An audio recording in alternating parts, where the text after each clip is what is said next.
எல்லாருக்கும் வணக்கம். ஒரு புது அனௌன்ஸ்மெண்ட்டு. ஓமான்ல ஈவெண்ட் ஏன் பண்ணீங்க, தமிழ்நாட்டில் ஏன் ஈவெண்ட் பண்ணல அப்படின்னு நிறைய பேர் கேட்டீங்க. ஸோ 24 மே சனிக்கிழமை ஈவினிங் மதுரையில் ஈவெண்ட் பண்ண போகிறோம். ஸோ யாரெல்லாம் மதுரையில் ஈவெண்ட்டில் பார்ட்டிசிபேட் பண்ணணும் ஒரு ஃபேன் மீட்டில், அவங்கெல்லாம் கீழே இருக்கிற டீட்டெயில்ஸில் கனெக்ட் பண்ணுங்கள். இமெயில் கொடுத்துருப்பாங்க. 24 ஈவினிங் மதுரைங்கிறதுனால number of seats will be limited. இதில் மதுரை, திண்டுக்கல், தூத்துக்குடி, திருநெல்வேலி, தென்காசி இது மாதிரி இருக்கிறவங்க மட்டும் வாங்க. ஏன்னா மெட்ராஸ்லேயே நாங்கள் ஈவெண்ட் பண்ணுவோம். ரொம்ப நாள் நீங்கள் கேட்டுட்ருக்கீங்க, மெட்ராஸில் பல ஈவெண்ட் வரும் வரிசையாக. அதனால் இங்கேருந்து மெட்ராஸ்லேருந்தோ திருச்சியிலேருந்தோ இல்லை மற்ற ஊரில் வெஸ்டர்ன் தமிழ்நாடுலேருந்து அங்கே வராதீங்க. நன்றி, வணக்கம். வணக்கம். மீண்டும் மணிப்பேச்சில் உங்களெல்லாம் சந்திப்பதில் எனக்கு மிக்க மகிழ்ச்சி. இன்னைக்கு ஓவராலாக மார்க்கெட் நெகட்டிவாக இருக்குது. பட் நேற்று ஈவினிங் தான் மார்க்கெட்டில் ஒரு பெரிய நியூஸு. மார்க்கெட்டில் நேற்று வந்த நியூஸு ஒரே சர்ஜ் ஆயிடுச்சுங்கிறது தான். ஏன் சர்ஜ் ஆச்சுன்னு பார்த்தீங்கன்னா, ஆக்சுவல் நியூஸில் இன்னைக்கு ட்ரம்ப் இந்தியா டேரிஃபை கம்ப்ளீட்டாக செட் ஆஃப் பண்ணிட்டாங்க. இந்தியா டேரிஃபை எங்களுக்கு 0 டேரிஃப் ஆஃபர் பண்ணிட்டாங்க, நாங்கள் இதை அக்செப்ட் பண்ணிக்க போகிறோம் அப்படின்னு ட்ரம்ப் சொல்லிட்டாரு. அதுக்கப்புறம் ஈவினிங்கில் ஜெய்சங்கர் எக்ஸ்டர்னல் அஃபேர்ஸ் மினிஸ்டர் இது மாதிரி ஒன்றும் கிடையாது, நாங்கள் டேரிஃப் எல்லாம் ஒத்துக்கல. மார்க்கெட்டு ரொம்ப ஓவராக ரியாக்ட் ஆயிடுச்சு. இப்போதைக்கு நெகோசியேஷன்ஸ் தான் போயிட்டு இருக்கு. டேரிஃப் ஹைக் ஒத்துக்கலன்னு சொல்லிட்டாங்க. எஃப்ஐஐஸ் 5000 கோடி வாங்க, டிஐஐஸ் 1000 கோடி வித்திருக்காங்க. இதுதான் மார்க்கெட்ல மெயின் ரீசன். அதே சமயத்தில் அமெரிக்கா மார்க்கெட் நேற்று மிக்சடாக இருந்து டவ்வும் நெகட்டிவும், நாஸ்டாக் நெகட்டிவ்லையும் இருந்தது. S&P 500 mildly positive. கோல்டு நேற்று பவுன்ஸ் ஆகி 3200 தாண்டிடுச்சு. இங்கே இந்தியாவில் கோல்டு 8750 கிட்ட இருக்கு. நேற்று ஈவினிங் இன்னும் கொஞ்சம் லோவாக இருந்தது. இப்போதைக்கு நியர் டேர்மில் கோல்டு அதோட லோவஸ்ட் பாயிண்ட்டை தொட்டுருச்சு. ஃப்ரம் ஹியர் இது பவுன்ஸ் ஆகும்.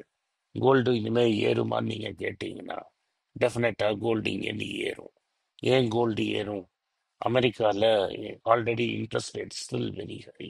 அமெரிக்கன் டாலரும் ஹையாக இருக்குது. இன்ட்ரெஸ்ட் ரேட் கட் பண்ண டாலர் ப்ரெஷரில் வரும், கோல்டு ஏறும். ஆல்ரெடி சென்ட்ரல் பேங்க்ஸ் தான் பிக்கஸ்ட் பையர்ஸ். அவங்க மார்க்கெட்டை விட மாட்டாங்க, மார்க்கெட்டை பிடிச்சி வைப்பாங்க, மார்க்கெட்டை புஷ் பண்ணிகிட்டே இருப்பாங்க அடுத்த லெவல் போகிறதுக்கு.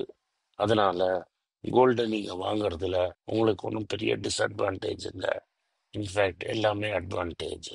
அக்ஸா நோபல் அப்படிங்கிற கேஸில் ஜூலெக்ஸ் பெயிண்ட்ஸ் ரொம்ப நாளாக பேசிகிட்டு இருக்கோம். 12,000 கோடிக்கு ஜேஎஸ்டபிள்யூ இன்ஃப்ரா வாங்கியிருக்கோம். ஜேஎஸ்டபிள்யூ குரூப்பை பற்றி ப்ரொமோட்டர் இன்டெகிரிட்டியில் நம்மளுக்கு பல டவுட்ஸ் இருக்குது. அதை பற்றி நம்ம நிறைய பேசியிருக்கோம். ஓவராலாக கடனும் ரொம்ப நிறைய இருக்கிறதுனால அந்த கம்பெனியை நம்ம தொடர்றது இல்லை. இந்த ஸ்டாக்கை வாங்கிறதுக்காக ஜேஎஸ்டபிள்யூ இன்ஃப்ராவோட ஸ்டாக்கை விற்று அண்ட் மீதிய பாரோயிங்ஸ்லேருந்து ரெடி பண்ணி வாங்க போகிறதா சொல்லியிருக்காங்க.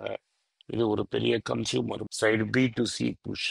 நார்மலி இது மாதிரி பிராண்டு வாங்கினீங்கன்னா, அண்டர்ஸ் உங்களுக்கு B2Cல முன்னாடியே குட்வில் இருக்குன்னா உங்களால் பெருசாக சக்சீட் ஆக முடியாது. என்னை பொறுத்த வரைக்கும் ஜேஎஸ்டபிள்யூ ஸ்டீலுக்கு அந்த குட்வில் கிடையாது, டாடா ஸ்டீலுக்கு இருக்கிற மாதிரி. அதே மாதிரி அவங்க சிமெண்ட்டும் ட்ரை பண்ணாங்க, அதுலேயும் அவங்களால பெருசாக சக்ஸஸ்ஃபுல் ஆக முடியல.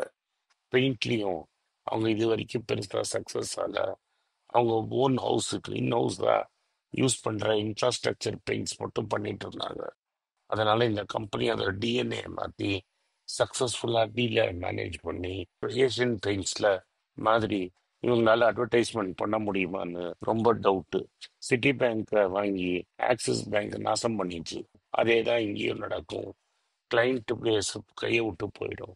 ஜூலெக்ஸும் லூஸ் அவுட் ஆகுங்கிறதுல எனக்கு சந்தேகமே கிடையாது. ஸோ இது ஆதித்ய பிர்லாக்கும் ஏஷியன் பெயிண்ட்ஸுக்குமே ஒரு பெரிய அட்வான்டேஜ். ஒரு நல்ல ப்ரீமியம் செக்மெண்ட் பிராண்டு தப்பான மேனேஜ்மெண்ட்டுக்கு போய் மாட்டி ப்ரெஷரில் இருக்க போகுது. அடுத்தது ஐடி கம்பெனியோட டிவிடெண்ட் பே அவுட்ஸை பார்த்தீங்கன்னா, டிசிஎஸ் தான் போன 5 வருஷத்தில் maximum pay out and buybacks கொடுத்துருக்கு.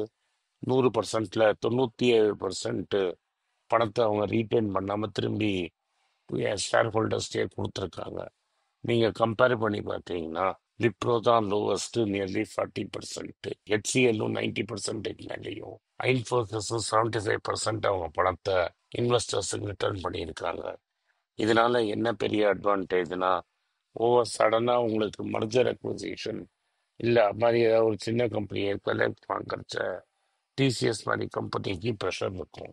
பட் டிசிஎஸ்க்கு அதர் ப்ரெஷர்ஸ் இருக்கு. இந்த கம்பெனி டாட்டாஸ்ல பல கம்பெனிகள் ப்ராரால இருந்தது, அவங்களுக்கு ஃபண்ட்ஸ் தேவைப்பட்டது. டிசிஎஸ்ல ஃபண்ட்ஸ் எடுத்து டாடா அண்ட் சன்ஸ் மூலமா பல கம்பெனிகளுக்கு போட்டு தான் அவங்க விஷயத்தை சரி பண்ணாங்க.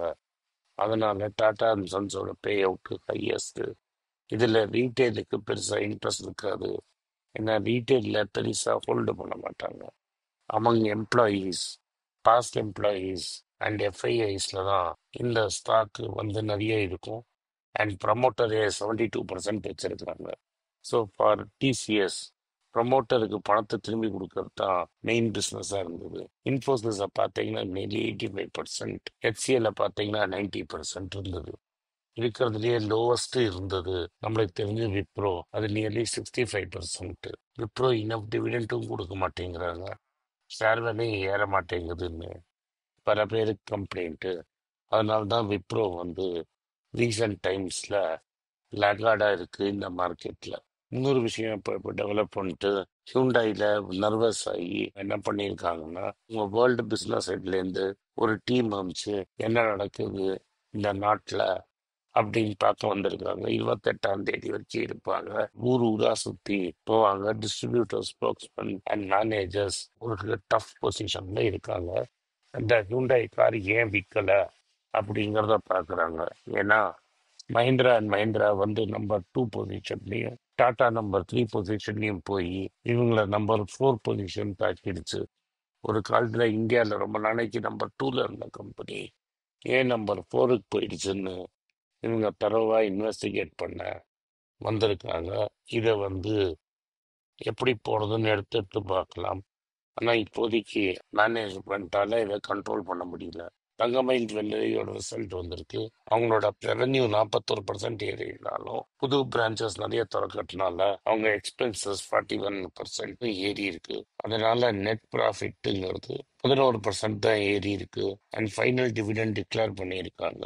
இந்த நெட் ப்ராஃபிட்டுங்கிறது 31.4 கோடி compared to 28.24 crores last year. அதனால ஸ்ட்ராங்கர் ஆப்ரேஷனல் ஃபிளெக்சிபிலிட்டியும் மெட்ராஸில் திறந்த ஷோரூம்ஸும் இவங்களை இம்பேக்ட் பண்ணியிருக்கு. இது வரைக்கும் 12 ரூபா 50 பைசா ஃபைனல் டிவிடெண்ட் அனௌன்ஸ் பண்ணியிருக்காங்க. Total dividend payment 39 crores. இது ஜூலை 21, 2025 ஏஜிஎம் அப்ரூவல் முடிஞ்சோன்னா இது கிடைக்கும் அப்படின்னு சொல்றாங்க. தங்கமயில் வந்து என்ன சொல்றாங்கன்னா, இந்தியாவில் லோக்கல் டிமாண்ட் எங்கள்கிட்ட நிறைய இருக்கு, அது வரைக்கும் நாங்கள் அதை மேனேஜ் பண்ணுவோம் அப்படின்னு தெளிவாக சொல்றாங்க. சவுத் இந்தியன் பேங்கோட ரிசல்ட்ஸ் வந்திருக்கு. Q4 2025 நெட் ப்ராஃபிட் 19% ஏறி இருக்கு, ஷேர்ஸ் 4% ஏறி இருக்கு.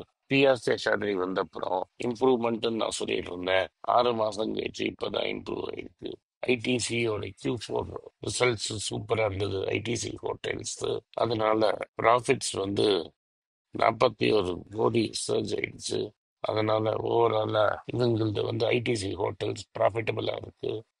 அண்ட் அதோட ஷேர் வேல்யூ மெதுவாக ஏறும். ஏன்னா அது எக்ஸ்ட்ரீம்லி வேல்யூபிள் செக்மெண்ட்ல இருக்காங்க. அந்த வேல்யூபிள் செக்மெண்ட்டுங்கிறது ஹை எண்ட் யூசர்ஸ், அதனால ஏறும். இண்டஸ்இண்ட் பேங்க் வந்து 674 கோடி ரூபாய் இன்ட்ரெஸ்ட் போட்டு பற்றி பேசியிருக்காங்க. அது 595 crores அன்சப்ஸ்டான்ஷியல் பேலன்ஸ் இருக்குங்கிறதையும் கண்டுபிடிச்சு ரெண்டுத்தையும் நெட் பண்ணா லாஸ்ட் வரைக்கும்னு சொல்றாங்க. அதாவது 595 crores இன் அதர் அசெட்ஸ் இருக்குங்கிறத அவங்க சொல்லலன்னு சொல்றாங்க. போர்டு வந்து ஸ்டெப் இன் பண்ணி கண்ட்ரோல் ப்ராசஸை ரிவ்யூ பண்றாங்க. பட் இது ஓவராலா சிஇஓ சுமந்த் கத்பாலியாவும் டெப்டி சிஇஓ அருண் குராவும் தூக்கிட்டாங்க. புது மேனேஜ்மெண்ட் வர வரைக்கும் யார் வரப்போறாங்கன்னு நம்மளுக்கு தெரியாது. அது வச்சுதான் நம்ம இன்னும் முடிவு பண்ண முடியும். இன்னைக்கு இதுதான் செய்தி. உங்கள்கிட்ட முடிஞ்ச அளவுக்கு 1-2ன்னு கன்சிடர் பண்ணுங்க.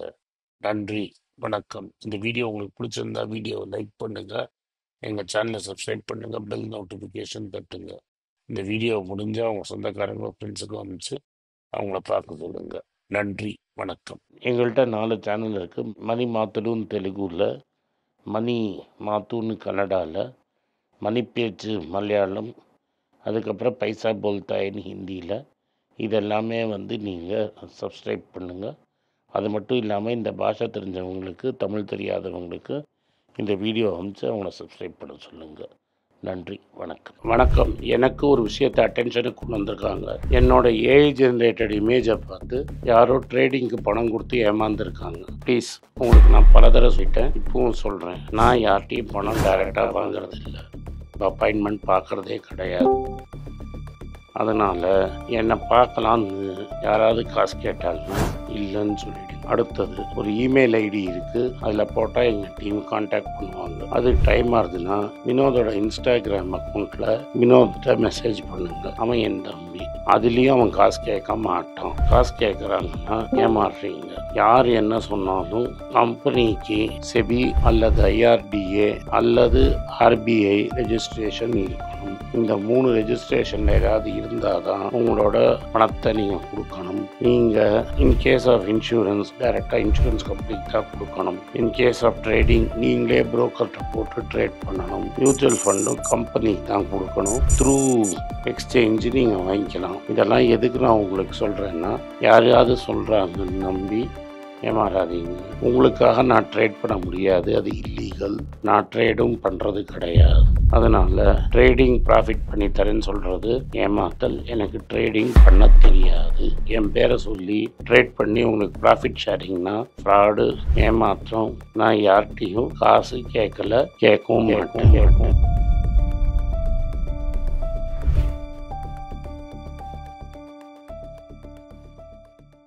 உங்கள் பேராதரவுக்கு மிக்க நன்றி.